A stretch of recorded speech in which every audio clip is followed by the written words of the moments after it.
Hello, ladies and gentlemen. I hope you're doing fine. I'm also okay. Today was a very busy day for one Eugene Wamalwa, the leader of DAP. He was officially opening the party's headquarters. As expected, he invited the usual suspect. Rigathi Matiang'i was represented by Onyonka, and of course, Kalonzo Musyoka was there as one of the chief guests. Rigathi carried his usual entourage. Kalonzo was the same. And of course, Onyonka was there, as I said, to represent Matiang'i. Eugene had a lot to say, and so was Kalonzo. And of course, Rigathi Gachagua took his time to really get at his boss. In this video, I want us to sample of some of the statements made by these leaders and then answer the question, should Ruto be scared of a new coalition that brings together Rigathi, Kalonzo, Matiang'i, Eugene, and others? If that is something you're keen on, stay tuned. And if you're watching for the first time, don't forget to subscribe to this channel so that you don't miss subsequent videos. Otherwise, let us begin with the speech from the host of the day, Eugene Wamalwa. And what I want to tell you is that I took over this party on 14th of January, 2022. And my party did not just give me the leadership position in this party after Honorable Wafula Wamunyinyi. This party honored me to be the flag bearer in the presidential race of 10th of August, 2027.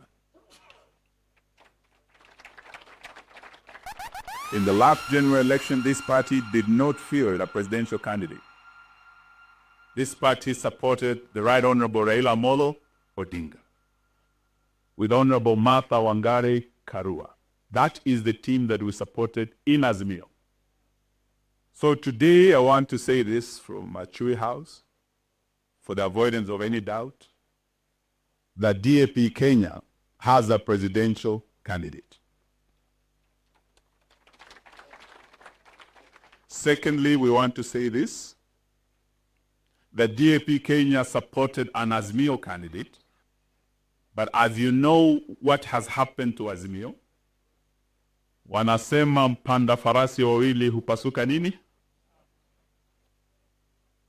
Unajua ya kwamba Azimio ilipanda farasi wawili mwaka jana na ikapasuka nini? Ikapasuka msamba.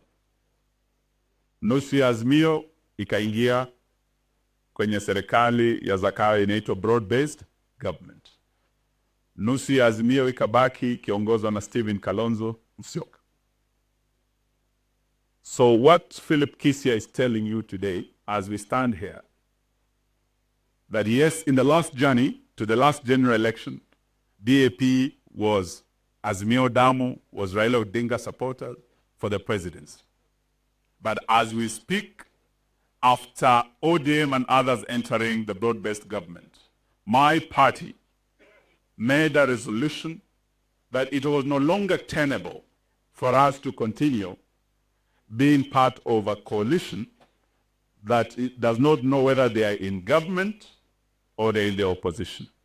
So here for us ilipopasuka msamba, wana DAP Kenya wakasema, we start a new journey, we look for new friends, we look for new partners, we look for a new coalition and a new path towards the formation of the next government.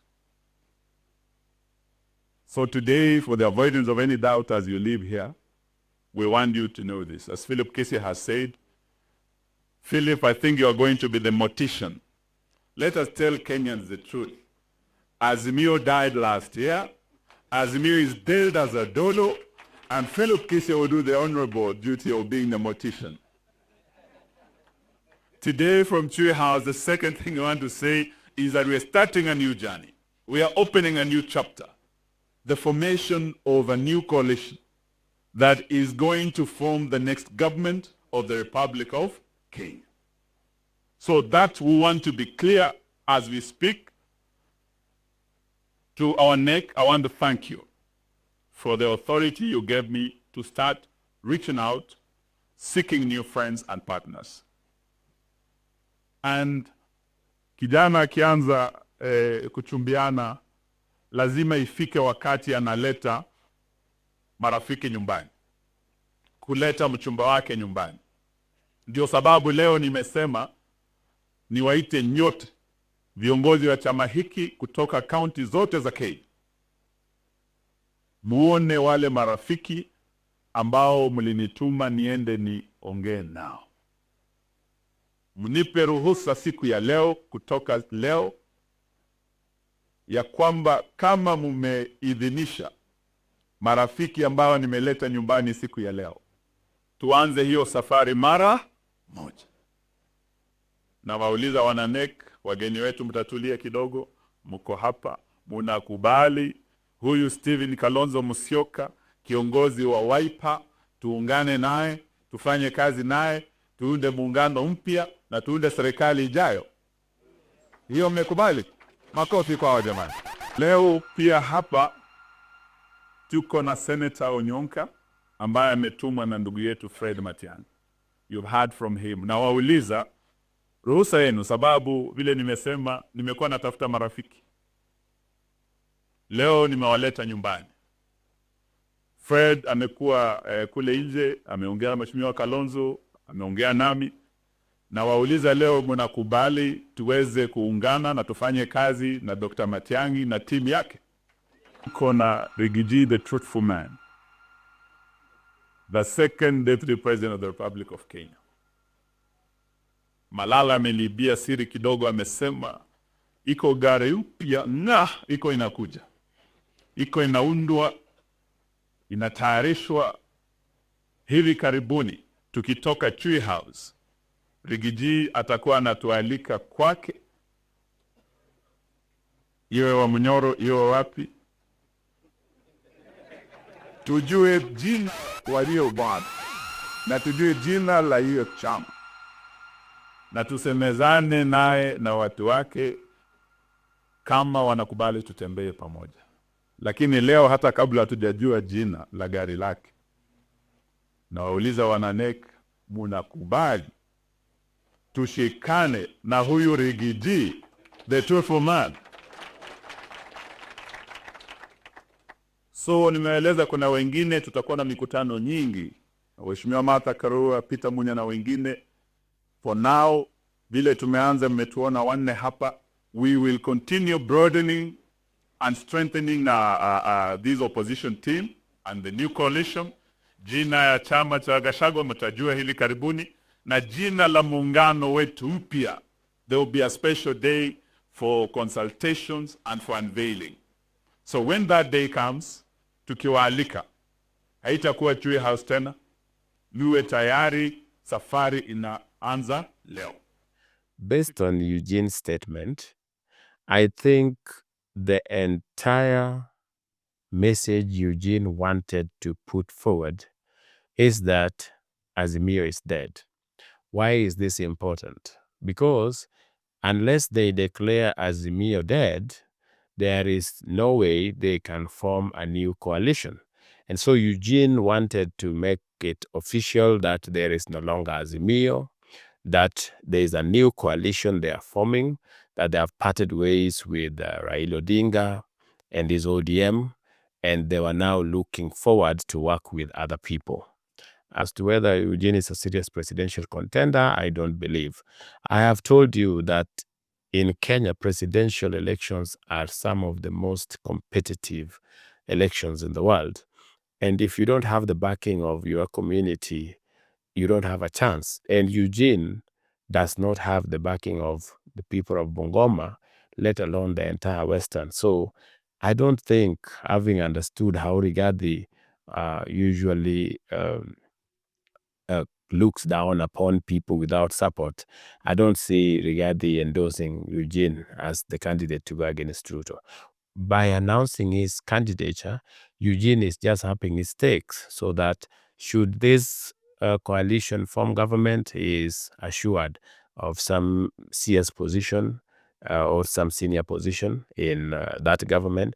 But in case it doesn't, he can still bargain moving into election that he wants to be governor or he wants to go for Senate. Either way, Eugene is aiming higher so that when he asks for what he actually wants, people will not find it unreasonable. I think that is what he did. He just wanted to make two things clear, that Azimio is no longer existent, and two, that he should not be taken lightly. It's not just a joyrider, it's a serious partner in the coalition to be formed. Must do this thing differently. In fact, sometimes you do so, our sister Kate, to confuse them. Because you know them. You are dealing with very crafty characters. So we need to be able to be very, very deliberate. We are not going to be announcing every step.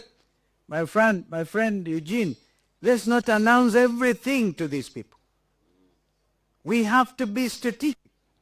Wacha tuwakamatie chini. Si namna hiyo? Wangapi anasema tuwakamatie chini?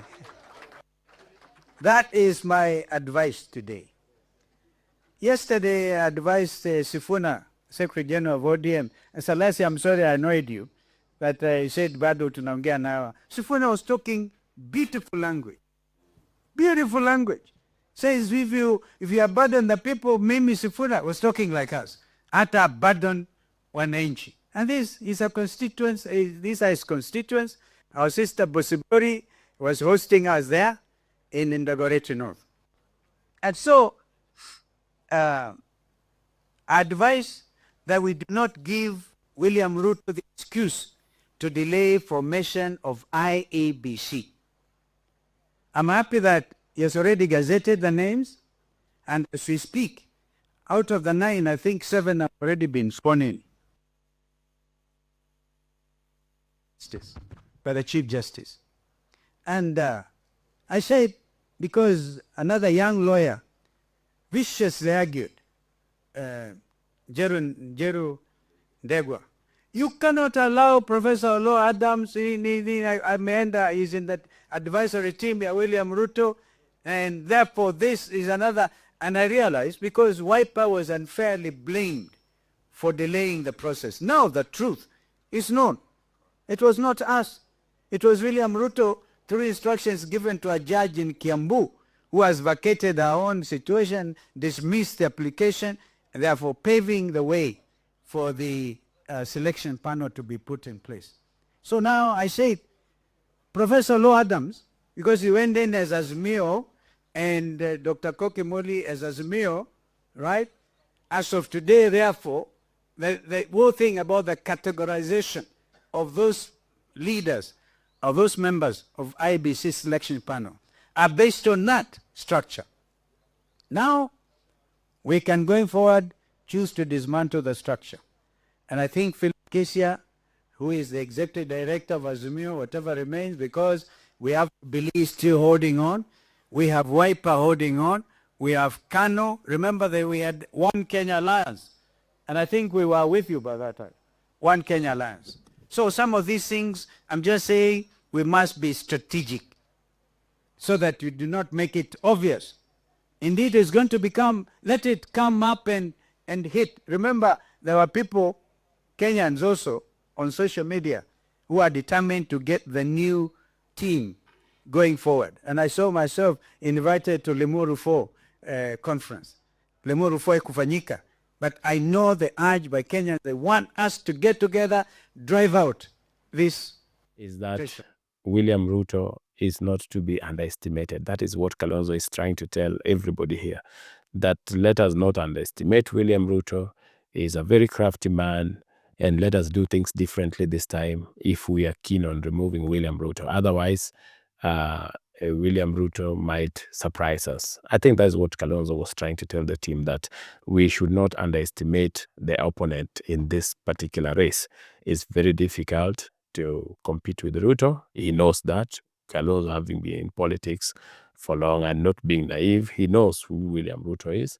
And so he's just reminding his fellow opposition leaders that it's not going to be an easy task, though he's also not making them feel like it is a lost battle. It's giving them some false hope here and there. Because me, I'm an honest man. I sat him down, I said, boss, you believe my unaguza. Now, why he's annoyed is because 47% of his support, 4 million votes, iko nje. Sasa anategemea ati Raila akienda AU he can transfer zile zake. Zile za Raila zilikuweko za Wiper, they are not there. Ile ya Mlembe is not there. Hii ya Kisii is not there. Huyu jamaa amekwama. Amekwama. And I can tell you, because I know him, he is cornered. Kazi yetu rahisi sana is to stay together and unite our people. Rigathi is also just echoing what Kalonzo was saying, that it's not going to be easy to remove Ruto. Forget the things that he's saying, that he knows Ruto is cornered, etc., that he understands the man. Rigathi doesn't. Remember, this is somebody who believed that he could not be impeached. And he was impeached. Then he thought that the courts would save him, and they didn't save him. So Rigathi's problem has always been hubris. And hubris is where you feel you are more important than you actually are. So currently he is persuaded that actually is more popular and is doing better than William Ruto. He is trying to make it look like the impeachment was something that he wanted to happen, that he is the one who decided to leave. He told the president, I am not going to do this because I'm a principled man, and if that is something you can't work with, then let me just go. So that is regarded for you. He always paint a picture of him being so superior and so elitist and everything. But that is not who he is, because eventually he loses most of these things and is really shocked. You remember, he didn't even believe he will find himself in Senate. He tried some maneuver, they failed. Everything failed. He always, he thought that Uhuru Kenyatta was going to endorse him. That never happened. The other day, you saw when Maina Njenga went and had a rally in Nyeri, Rigathi was on overwriting to ICC. So in most cases, Rigathi paint a picture of a very superior person, but when he's confronted with reality, is usually a victim. He's now painting a picture of he knows Ruto is cornered, Ruto is a very angry man, Ruto is envious of him, he's doing well, he's doing wonderfully, he has the backing of the entire nation. In fact, he was saying Ruto does not have the support of Luhya, it does not have the support of Kambas. Ruto is gone. There's no way Ruto can win against them. So all that he was urging these people to do is just to ensure that they remain united, and then they will defeat Ruto very early in the morning. Okay, that's what that is what you should expect from Rigathi. And like I've told you, hubris, believing that you're more important than you actually are, then things usually surprise him. Anyway, let us answer the question. Should Ruto be scared? Ruto should not be scared, because Kalonzo Musyoka, Eugene, and all these people, Matiangis of this world, were against Ruto in the last election. So these are not new opponents. They were against William Ruto in the last election. They were supporting Raila Odinga. And Ruto still won that election, even after Raila got about 1 million votes from Mount Kenya. Ruto still won. Any coalition they will come up with, the only gain they have is that now they have Mount Kenya, not Rigathi per se. Now they have Kikuyus and the people of Murima who are hell-bent on punishing Ruto for working with Raila. But on Ruto's side, he has Raila Odinga.